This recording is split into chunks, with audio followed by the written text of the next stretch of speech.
जब हम अपने जीवन में आगे बढ़ते हैं तो कुछ रिश्ते ऐसे हैं जो हमारा साथ नहीं छोड़ते हैं। वो रिश्ते जो आज हमारे साथ नहीं हैं, बट उनका आशीर्वाद, उनका साथ आज भी हमारे साथ है। जय श्री महाकाल। आज हम बात कर रहे हैं पितृपक्ष के बारे में। पितृपक्ष वो समय है जब हम अपने पूर्वजों का स्मरण करते हैं, श्रद्धा से उनके लिए तर्पण करते हैं और उनकी स्मृतियों को फिर से जीने का प्रयास करते हैं। पितृपक्ष वो टाइम है जब ऐसा कहा जाता है कि हमारे जो पितृ हैं वो धरती पे आते हैं हमें अपना आशीर्वाद देने के लिए, ये देखने के लिए कि हमारी लाइफ में क्या चल रहा है।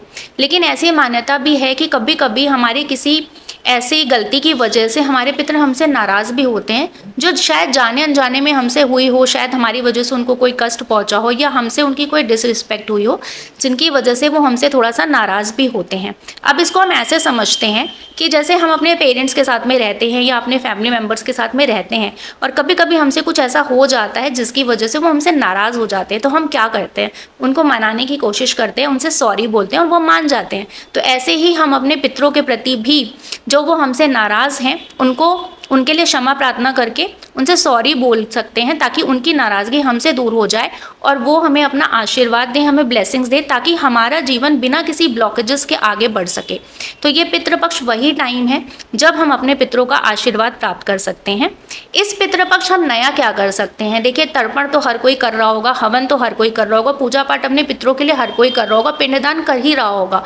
आप कुछ अलग क्या कर सकते हैं कि अपने पितरों का आशीर्वाद इस पितृपक्ष आप प्राप्त कर सके। अगर वो किसी भी रीज़न से आपसे नाराज़ हैं तो वो नाराज़गी भी दूर हो सके, तो हमें करनी है उनके लिए क्षमा प्रार्थना, जिसे हम होपोनोपोनो प्रेयर भी कहते हैं। इसमें हम 4 लाइनें बोलते हैं। I am sorry, please forgive me, thank you, I love you. कहने को तो सिंपल सी बहुत सारी, ये छोटी सी 4 लाइनें हैं कि इससे क्या ही होगा, लेकिन ये वो 4 लाइनें हैं जो हम क्षमा प्रार्थना कर रहे हैं उनसे। इसमें जो काम करता है वो है हमारा इंटेंशन, हम किस इंटेंशन से ये प्रेयर कर रहे हैं। तो ये 4 लाइनें, बट हम इसको बहुत अलग अलग तरीके से यूज़ करते हैं।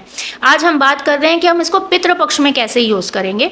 तो आप शांति से बैठ के 10 मिनट का टाइम निकाल के पूरे दिन में, जब आपका फ़ोन ना बजे, जब कोई और आपको डिस्टर्ब ना करे, ये वो टाइम है जब आप अपना संपर्क बनाएंगे अपने पितरों से, उनसे क्षमा प्रार्थना करेंगे, उनको याद करेंगे। तो ये 10 मिनट का टाइम निकालिए आप पूरे दिन में, शांति से बैठिए, आंखें बंद करिए, यूनिवर्स को याद करिए, अपने पूर्वजों को याद करिए और उनसे प्रार्थना करिए। उनसे कहिए कि जितने भी पूर्वज हैं मेरे, जो इस धरती से जा चुके हैं, उनसे मैं ये क्षमा प्रार्थना करता हूँ या करती हूँ कि जाने अनजाने में मुझसे या मेरे परिवार के किसी भी सदस्य से आपके प्रति कोई भी डिसरिस्पेक्ट हुई है, कोई अवहेलना हुई है, हमारी कोई भी बात आपको बुरी लगी है या कुछ ऐसा है जो हम आपके लिए नहीं कर पाए, उसके लिए मैं आपसे क्षमा मांगती हूँ। अपनी और अपने परिवार के हर सदस्य की तरफ से आपसे क्षमा मांगते हैं। जो भी नाराज़गी है उसे ख़त्म कर दीजिए। हम सब आपके बच्चे हैं, अपना आशीर्वाद हमें दीजिए और हमेशा अपनी ब्लेसिंग्स बनाए रखिए हमारे साथ में। बस ये इंटेंशन सेट करना है आपको, अपने पूर्वजों से प्रार्थना करनी है, यूनिवर्स से प्रार्थना करनी है। एंड इन 4 लाइनों को, I am sorry, please forgive me, thank you, I love you, इसको चैंट करना है। कितनी देर करना है? जितनी देर आपके दिल से ये प्रार्थना निकल रही है, दिल से आप फील कर रहे हैं कि हाँ, आपसे कुछ शायद ऐसा हुआ है जो आपके पूर्वज नाराज़ हैं, या फिर वैसे ही आप सोच रहे हैं कि आपके पितृ इस समय धरती पे हैं, तो आप उनके साथ अपना संपर्क बना सके, उनको याद कर सके।